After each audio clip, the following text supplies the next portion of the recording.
অগ্রিম টিকিট বিক্রির তৃতীয় দিনেও ঢাকা ও চট্টগ্রাম রেল স্টেশনে উপচে পড়া ভিড়, লাইনে দাঁড়িয়েও টিকিট না পাওয়ার অভিযোগ অনেকের।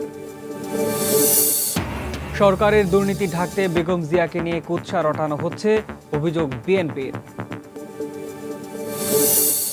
নির্বাচন নিয়ে ভুল সিদ্ধান্ত দেশের জন্য বিপর্যয় ডেকে আনবে, আশঙ্কা আওয়ামী লীগের। এবং মেডিকেলে প্রথম বর্ষের ভর্তি পরীক্ষা অনুষ্ঠিত, 2-1 দিনের মধ্যেই ফল প্রকাশ, জানালেন স্বাস্থ্যমন্ত্রী।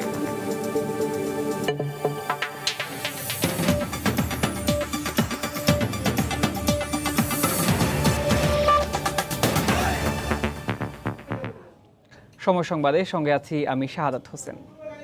আমার চুলের জন্য নো অ্যামোনিয়া, নো পেরক্সাইড, শুধু ন্যাচারাল ভাসমন। ট্রেনের অগ্রিম টিকিট বিক্রির তৃতীয় দিনে আজও কমলাপুর রেল স্টেশনে ছিল টিকিট প্রত্যাশীদের উপচে পড়া ভিড়। সোনার হরিণ একটি টিকিটের জন্য স্টেশনে কাউন্টারের সামনে রাত জেগে অপেক্ষা করতে দেখা গেছে অনেককে। তবে দীর্ঘ সময় লাইনে দাঁড়িয়ে টিকিট না পাওয়ার অভিযোগ করেছেন কেউ কেউ। পাশাপাশি আজও অভিযোগ পাওয়া গেছে টিকিট দেওয়ার ক্ষেত্রে সময় ক্ষেপণের।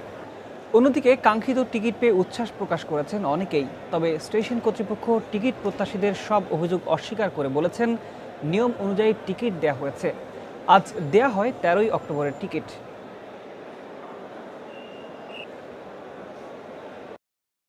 আমি রাত্র 12টায় আসছি, আমার সিরিয়াল নাম্বার 221, এখন পর্যন্ত আমি টিকিট পাই নাই।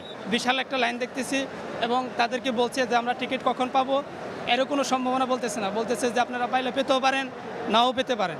টিকিট পাবো কি পাবো না এ ব্যাপারে এখনো নিশ্চিত নেই। আমাদের বিভিন্ন যে কাজের পদ্ধতি, কাউন্টারে আমাদের যাবতীয় সম্পন্ন, আমাদের রেল নিরাপত্তা বাহিনী, পুলিশ, আনসার যা যা আছে আমরা বাইরে রাখছি, যাতে মানুষ সুষ্ঠুভাবে টিকিট যেতে পেতে পারে। আমাদের সম্পদ যা আছে, কম বেশি বলতে চাই, আমাদের যা আছে 100% জনগণকে দিব। এদিকে চট্টগ্রাম রেল স্টেশনেও আজ টিকিট প্রত্যাশীদের উপচে পড়া ভিড় ছিল। সকাল 9টায় টিকিট বিক্রি শুরু হলেও রাত থেকেই লাইনে দাঁড়িয়েছিলেন অনেকে। দীর্ঘ সময় অপেক্ষার পর যারা টিকিট পেয়েছেন তাদের চোখে মুখে বিজয়ের হাসি। এদিকে চাপ বেশি থাকলেও নিয়ম মাফিক টিকিট দেয়া ও শৃঙ্খলা বজায় রাখতে নিবিড় তদারকি করছে কর্তৃপক্ষ। অগ্রিম টিকিট বিক্রি চলবে আগামী 6 অক্টোবর পর্যন্ত।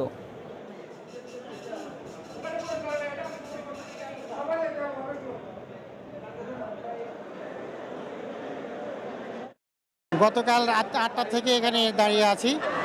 ভোগান্তি তো অবশ্যই, সারা রাত্র এখানে ছিলাম।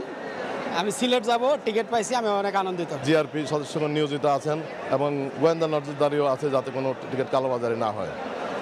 আজকে কিছুটা ভিড় বেশি পরিলক্ষিত হচ্ছে, আমরা চেষ্টা করে যাব যাতে সবাই টিকিট পান।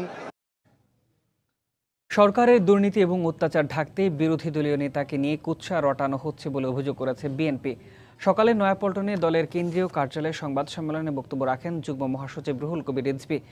এ সময় মিথ্যাচার চালিয়ে জনমনে ধোঁয়াশা সৃষ্টি করে বিরোধী দলের আন্দোলন ঠেকানো যাবে না বলেও হুঁশিয়ারি করেন তিনি। এছাড়া আওয়ামী লীগ নেতা মোহাম্মদ নাসিমের অন্তর্বর্তী সরকারের প্রস্তাবও প্রত্যাখ্যান করা হয় সংবাদ সম্মেলনে।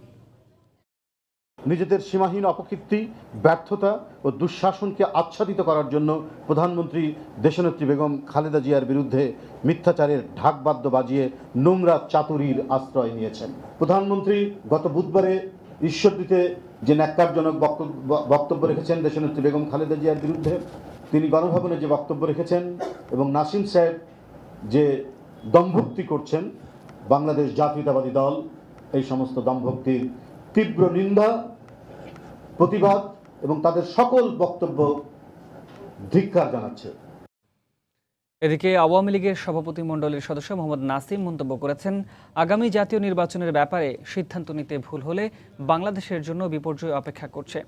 সকালে শিল্পকলা একাডেমি মিলনায়তনে বঙ্গবন্ধু সাংস্কৃতিক জোটের এক আলোচনা সভায় তিনি বক্তব্য রাখেন। এ সময় তিনি আরও বলেন, যুদ্ধাপরাধীদের প্রকাশ্যে সমর্থন দেওয়ার মধ্য দিয়ে বোঝা যায় বিএনপি ক্ষমতায় গেলে ৭১-এ মানবতা বিরোধী অপরাধীদের ছেড়ে দেবে।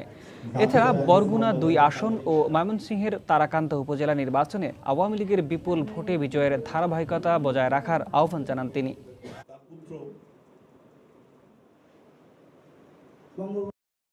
আমাদের ছোটখাটো ত্রুটি বিচ্ছুতি ভুলে গিয়ে, আমাদের যদি ভুল ত্রুটি হয়ে থাকে, হয়েছে, আমি অস্বীকার করি না, সেগুলো ভুলে গিয়ে বৃহত্তর স্বার্থে সমস্ত রাজনৈতিক দল যারা মুক্তিযুদ্ধে বিশ্বাস করেন, ব্যক্তি যারা বিশ্বাস করেন, সাংস্কৃতিক কর্মী যারা বিশ্বাস করেন, তাদের সবাইকে এগিয়ে আসতে হবে।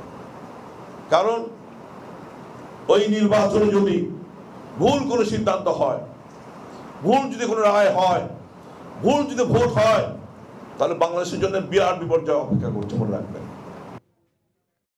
জানিয়ে দিচ্ছি এখন পর্যন্ত শীর্ষ সংবাদগুলো। অগ্রিম টিকিট বিক্রির তৃতীয় দিনেও ঢাকা ও চট্টগ্রাম রেল স্টেশনে উপচে পড়া ভিড়, লাইনে দাঁড়িয়েও টিকিট না পাওয়ার অভিযোগ অনেকের। সরকারের দুর্নীতি ঢাকতে বেগম জিয়াকে নিয়ে কুৎসা রটানো হচ্ছে, অভিযোগ বিএনপির। নির্বাচন নিয়ে ভুল সিদ্ধান্ত দেশের জন্য বিপর্যয় ডেকে আনবে, আশঙ্কা আওয়ামী লীগের। এবং মেডিকেলে প্রথম বর্ষের ভর্তি পরীক্ষা অনুষ্ঠিত, 2-1 দিনের মধ্যেই ফল প্রকাশ, জানালেন স্বাস্থ্যমন্ত্রী। এই ছিল এখনকার মতো। যে কোনো খবর পেতে ভিজিট করুন সময়নিউজ.tv। এছাড়া এইমাত্র পাওয়া খবর মোবাইলে পেতে SMS করুন *BN লিখে পাঠিয়ে দিন 16242 নম্বরে। সঙ্গে থাকুন সময়।